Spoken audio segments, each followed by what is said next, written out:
So, last segment of the day, we're going to talk about New England and their dynasty. What's now looking like is in shambles. It's over for New England at this point.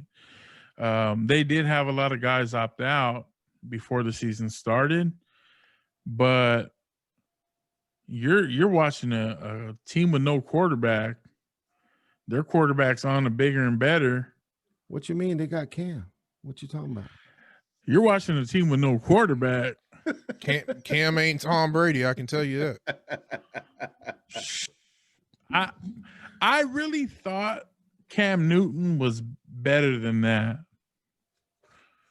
Like, I didn't think he'd be that bad, but they turned New England's offense into Carolina's offense. Like, they don't do the same things Tom Brady was doing. They're doing what Carolina was doing. They're running Cam like he's a running back. Bro, that's why he needed out of Carolina. Because he was too damn beat up. And he obviously can't throw the ball anymore. That's for damn sure. He wasn't ever the most accurate of passers, but he can't throw the ball for anything now. And I'm thinking New England's going after Jimmy G next year. That's my prediction. Jimmy G and Belichick will reunite next year. Jimmy G in San Francisco, he gone. I think they're gonna replace him with. Who? San Francisco? Yeah. They're either going to go with Mullins or Beathard. Beathard hasn't been too bad. Mullins is not bad, but I don't know. I just don't think they're going to hold on to Jimmy G because he's not working there. Neither one of those guys are franchise players, though. Is like Jimmy G a franchise player? San Fran, I mean, he just came out of a Super Bowl.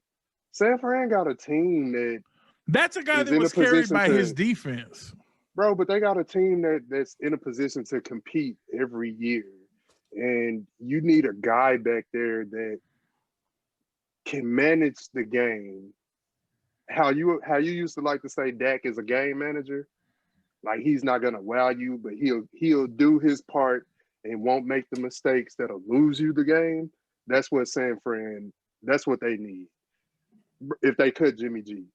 And I think Jimmy G is that player. He just has inconsistent times. But I agree with you. I think he's gonna reunite with Belichick because they are gonna let him go. I mean, they paid the majority of his contract already. Yeah. So he gone. I don't know about CJ Beathard or Nick Mullins. So I don't nah. I don't know who they'll replace him with, but they'll find somebody that, can put them in a position. You know what? If Atlanta get rid of Matt Ryan, there you go right there. Reunite with Kyle Shanahan. Kyle Shanahan, yeah. And that's exactly what he might be waiting on. Yeah, that could be it. So, I think when you talk about dynasties, I think Belichick is looking for another piece like Tom Brady. Because you got to think, like when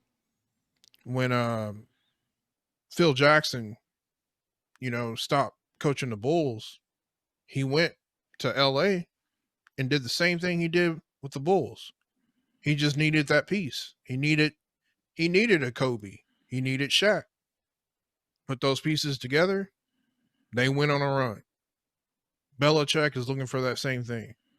And you got to have a Tom Brady-ish type player to take you there. But here's the thing, bro. Like, when Tom Brady's gone out, it's always been next guy up. And we had Matt Castle. Who was the other guy that went in and just Jimmy G and Jacoby Brissett. I mean, those guys came in and they were winning. That's what I'm saying. Like, that's why everybody was like, "Oh, it's Belichick. It's not Brady." Like, but he could win with anybody. He had a lot of players that opted out, though, because of the COVID. So some of his players, and then he cut some people too. So, You don't have the same defense that you had because you don't have the same players because of COVID. Offensively, I mean, we all knew Cam wasn't going to be Tom Brady, but I don't think we expected for him to be this bad, you know? So he's bad, man. You got Brady and Gronk down in Tampa beating themselves up right now. So you know this week is going to be ridiculous. I mean, I can only hope it's going to be ridiculous for them because they were not looking happy on the sidelines. I can tell you that. So, having seen what you've seen this year, how everything's played out, I'll start with you, Don. Who do you think is more responsible for the Patriots' success these last 20 years? I mean, for me, it's simple. Brady, you took that piece away from the Patriots, and it shows. You added other elements there. You added other players, and yet they still don't have that winning streak that they normally have. They're still not dominant like they were once before when Brady was there. So once you remove that piece, you saw how everything just kind of fell apart. So in my opinion, it was Brady the whole time. Everybody talks about, oh, well, was it Brady? Was it Belichick? What is it that holds this team together? What is it that makes this team who they are? And you've seen it this year. I mean, again, you can go back to all the players that opted out, and that's one of the reasons why they're not performing, I guess, to their full potential. But the main piece was Brady. You remove that piece, and now look at them. They're not the Patriots that we once knew. They're not that same team anymore without that piece. And now he's in Tampa, and look at him. I mean, he's doing a little something, but he's got weapons. That's what I think makes it that much more glaring between New England and Tampa and what's going on is he didn't have the weapons in New England like he has in Tampa. Like that was the big thing is he made more with less. He was making guys like Welker famous. You know what I'm saying? He had Moss for a little while. He had AB for a game. All he really had consistently, and then he was always hurt, was Gronk. Yeah. You know what I'm saying? You didn't have no big name stars. And that was the thing, too, with Brady was that we all said it. We've all said it before, even though a lot of us don't really like Brady because of, you know, where his stature and where he's at and where he played at, too, on top of that. Because he's white. It's not because he's white, man. But everybody had that opinion about Brady. You could put anybody, hell, you could line me up out there at tight end and have me run a route, and I guarantee you I'd get the ball from Brady. It's as simple as that. You could put anybody out there and he could throw it up and that person would catch it. It didn't matter who it was. Basically, Brady is MJ. Yeah. If you want to look at it. If you want to look at it that way. That's the way I see it. You think he's the GOAT? Is he number one all time for quarterbacks ever? Greatest quarterback ever? No, I can't say that. Who would you say is the greatest quarterback ever? I mean, Montana would have to be somewhere in there. Montana, Favre. What about you, T? What about you, T? I had Montana 1 and I had Brady 1A. When Brady won this last one, I was like, Brady's number one all time, in my opinion. So I'm right there with you. I wouldn't put Favre that high up, but Montana. Where would you put Favre? Top 10? Maybe not even top 10. Wow. Maybe top 20. Okay. Yeah. What about you, T? I see you shaking your head a lot over there.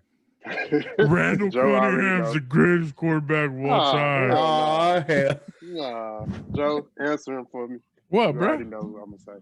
Aaron Rodgers. Okay. GOAT Rodgers.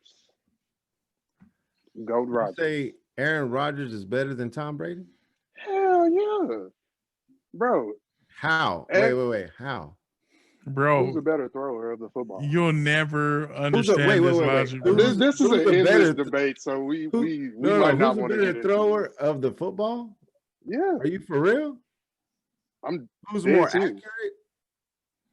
Who can get the ball better to any receiver? You saying Aaron Rodgers can do that better than Brady? Who is the better thrower of the football Now, at any point? I can't. Tom Brady. Out of Brady, Brady, and Rodgers, I'd have to say Brady. Right now, I'd have to say Come Brady. on, man. Okay. who's I mean, done? this, hey, we might not finish until 2 a.m. if we get into this, so I'm not even going. Who's done more with less? Brady. Brady. That's what I'm Brady. saying. Brady. Like, let's be real, bro. But No, don't get me wrong. I don't like the guy. I've never liked Tom Brady, but Yeah, me neither. I can't take that away from him. That guy is the GOAT as far as quarterbacks go. He is the GOAT. Yeah. You base that on what? How many rings he has? No, not just on the rings, on his accuracy, on how many different receivers he's thrown to in a single game. He doesn't just pick one guy. He doesn't have that one guy that he's just like, again, like Joe was saying before, he had Randy Moss for what, 1 year, maybe 2, that he had an actual receiver. I mean, don't get me wrong. Tom Brady he cannot not be in the conversation of GOAT quarterbacks. But if you ask me who's the best quarterback of all time, who has been the better thrower of the football, I mean, prior to, I guess, this whole Tom Brady thing, people would say Dan Marino, Joe Montana. Dan Marino more than Joe. You had some people that would put Steve Young up there, which I thought was kind of far-fetched. But the best thrower of the football that I have ever laid eyes on is Aaron Rodgers. And the only other person that has thrown better, in my opinion, is Patrick Mahomes. But his career hasn't been long enough yet. But if he stays on the arc that he's on, he's gonna mess around and be the best quarterback we've ever seen. So, I mean, I don't like Tom Brady, but I would never, try to discredit him for what he has achieved. I mean, because he's white. Yeah, because he's white. No. If it was Patrick Mahomes, because he played for the Patriots. But nah, man, Tom Brady, he's definitely top 3. He cannot not be in the top 3. But when I look at him play, like, I don't see the what do you like to call it, Joe? The arm talent. I don't see the arm talent. So it's not there anymore. I'll say that. I mean, it's not I didn't there see anymore. it previously. Like I thought it was the system, and I still think it was the system. How like, could it be? How could it be the system when the system is still in place and that team sucks ass? Yeah. Yeah, because I mean that system is not thriving. But look at who you put there, bro. Like, you put Cam Newton there. Has Cam Newton been anywhere close to 2015 Cam, bro, since 2015? You hate Cam Newton because he's black, bro. No, I don't hate Cam Newton, bro. I don't hate Cam Newton. You just wish you could pull off a scarf and hat like he wears. Bro, we just gotta be honest about it. Like, you put Cam there, and we all have seen what Cam has looked like the last 3 years. Like, something is seriously wrong with He's Cam. hurt. But I mean, back to your original question, Brady or Belichick, I gotta go with Belichick, bro. There's no other way around it. I think when you remove Tom Brady from the equation after, I think it was Spygate, and who was the guy? You mean Deflategate? Jacoby Brissett? No, it was Spygate and Deflategate. Yeah. Well, whenever you put Jacoby Brissett in, and you had Garoppolo come in, and that was Deflategate. Yeah, and you put them guys in, man, and the offense just flowed the same. So I'm not taking anything away from Brady. Brady is all-time great. He's just not, in my opinion, the GOAT. So Since you like to go on records and you like to say, well, it's about the records and stuff. What was Belichick's track record looking in like Cleveland, when he was in with the Jets and with Cleveland? garbage. Something changed. What was it that changed? Jacoby Brissett and Jimmy Garoppolo. Okay. I mean, bro, you drafted a good. I'm not taking anything away from Tom Brady, bro, at all. You're taking his GOAT status away. So yeah, you Bro, are taking something I'm away. not taking his GOAT status away. He's definitely in the top 3. When you ask me who do I think is the best quarterback of all time, Who's your I top have 3? Because you keep saying top 3. Aaron Rodgers. Aaron Rodgers. He couldn't even Joe get that Montana. out. He had to clear his throat when he said Man, that. I've Hold been on. drinking these sodas, man. Hold on. It You have Rodgers over Montana? Yeah, Aaron Rodgers is the best quarterback of all time, bro. Like, I'm not BSing. But again, we don't want to get into this debate because it'll last until 2 a.m. This is his opinion. You need to let him have his opinion. Hey, man, he can have his opinion even if it's wrong. I don't care. I mean, you've been wrong a lot of times, and I've always been right. But nah, bro, Aaron Rodgers, Tom Brady, Joe Montana, best quarterbacks that have ever played the game. You may be able to argue Dan Marino is 3, but you wouldn't put Peyton in there? I would. It's just I think Joe Montana was a better quarterback than Peyton Manning. That's just my opinion. And I love Peyton Manning, bro. Yeah. Like I loved him more than I loved Brady. And I hated the Colts. For whatever reason, I just hated the Colts, bro. I would say Peyton Manning was better than Aaron Rodgers. Nah, bro. That's my opinion. I can see that. I can see that. I mean, I'm not here to tell you what's right and wrong. Honestly, those 3 guys you listed, those are all really great quarterbacks. I mean, Aaron Rodgers equals transcendent. Aaron Rodgers equals transgender. You heard it here first. And on that note, with that being said, we appreciate you all listening this evening. Thank you everybody for listening, watching. Do up a gunshot for that comment. Commenting, subscribing. You guys are awesome. Our Deontay Wilder video hit over 500 views. So guys, keep smashing that like. Y'all. Keep watching these videos, man. It's a pleasure for us to do it. We'll catch you next week. Peace. Hasta luego.